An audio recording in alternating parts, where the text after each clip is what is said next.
എനിക്കറിയില്ല. നിങ്ങൾക്ക് ഇത് നോക്കുക പണി. നമ്മളെല്ലാം നോക്കുമല്ലോ. ഇത് നോക്കണ്ട, തെരഞ്ഞെടുപ്പിന്റെ കാര്യം നോക്കൂ. ഇത് താങ്കൾ തന്നെയല്ലേ ചർച്ച പറഞ്ഞത്. മാത്രമല്ല തൽക്കാലം തെരഞ്ഞെടുപ്പിന്റെ കാര്യം നോക്കൂ. മറ്റു നടക്കാൻ പറ്റില്ല. എനിക്കെതിരെ ഉണ്ടായിട്ടുള്ള ആരോപണം എന്ന തരത്തിൽ ഈ വിഷയത്തിലേക്ക് കടക്കുന്നത്, അത് CPM-ലെ നികൃഷ്ട ജീവികൾ എനിക്ക് ചെയ്തതാണ്. കുഷ്ഠരോഗത്തിനാണെങ്കിൽ മരുന്നുണ്ട്, പക്ഷേ ഇത്തരം ചികിത്സയില്ലാത്ത നികൃഷ്ട ജീവികളാണ് ഈ രീതിയിൽ തനിക്കെതിരെ ആരോപണം ഉന്നയിച്ചത്. ആ ഘട്ടത്തിൽ പോലും പ്രതിപക്ഷ നേതാവോ പ്രതിപക്ഷത്ത് നിന്ന് ആരെങ്കിലുമോ തനിക്കെതിരെ സംസാരിച്ചിട്ടില്ല എന്നതാണ് അദ്ദേഹം പറഞ്ഞത്. ഞാൻ അദ്ദേഹത്തോട് ചോദിച്ച ഇതുമായി ബന്ധപ്പെട്ടുള്ള ചോദ്യം നിലപാടുകളുടെ രാജകുമാരൻ എന്ന പ്രതിപക്ഷ നേതാവുമായി ബന്ധപ്പെട്ടുള്ള ഒരു ചോദ്യമാണ്. അതിന് മറുപടി പറഞ്ഞു വരുമ്പോൾ അദ്ദേഹം തന്നെയാണ് ഈ വിഷയത്തിലേക്ക് കടക്കുന്നത്.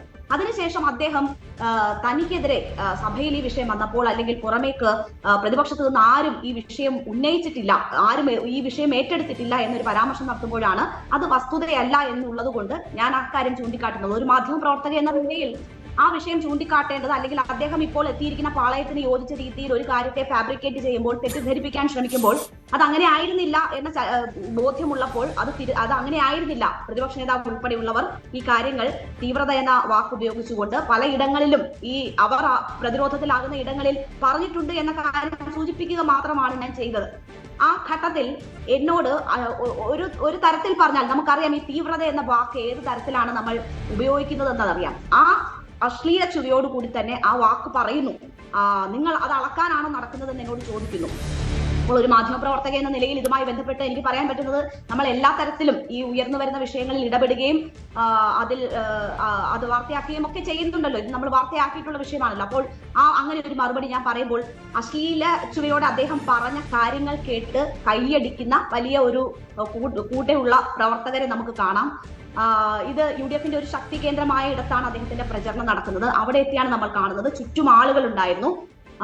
അവിടെ നിന്ന് നിങ്ങൾ പോ എന്ന് പറഞ്ഞ് ഒരു ഭീഷണിയുടെയും ഒരു അശ്ലീല ചുവയോടെയുള്ള മറുപടിയും തന്നുകൊണ്ട് അദ്ദേഹം പോകുന്ന സാഹചര്യമാണ് ഉണ്ടായിട്ടുള്ളത്. ഈ കൂടി നിന്നവർ ചിരിക്കുകയും അപ്പോൾ മുതൽ കളിയാക്കുകയും ചെയ്യുന്നുണ്ട്. അവിടെ നിന്ന് ഞാൻ അല്പം സൈൻ ഓഫ് കൂടി എടുത്തുകൊണ്ട് അവിടെ നിന്ന് ഞങ്ങൾ രക്ഷപ്പെട്ടു വരികയാണ് യഥാർത്ഥത്തിൽ ചെയ്തത്. കാരണം UDF-ന്റെ ഒരു ശക്തി കേന്ദ്രമാണ്. ആ രീതിയിലുള്ള ഒരു പ്രചരണത്തിന്റെ സ്വീകരണം നടക്കുന്ന ഇടമാണ്. അങ്ങനെ രക്ഷപ്പെട്ട് വരികയാണ് ഞാനും. ക്യാമറമാൻ പ്രജിത് കോങ്ങാടുമായിരുന്നു എനിക്കൊപ്പം ഉണ്ടായിരുന്നത്, ചെയ്തത്. അതിനുശേഷം നമുക്കറിയാം, ഒരു കേന്ദ്രത്തിൽ നിന്ന് ഒരു കേന്ദ്രത്തിലേക്കും മണ്ഡലങ്ങളിലേക്കൊക്കെ നമ്മൾ തിരക്കിട്ട് പോകുന്ന സാഹചര്യമാണല്ലോ ഉണ്ടായിട്ടുള്ളത്.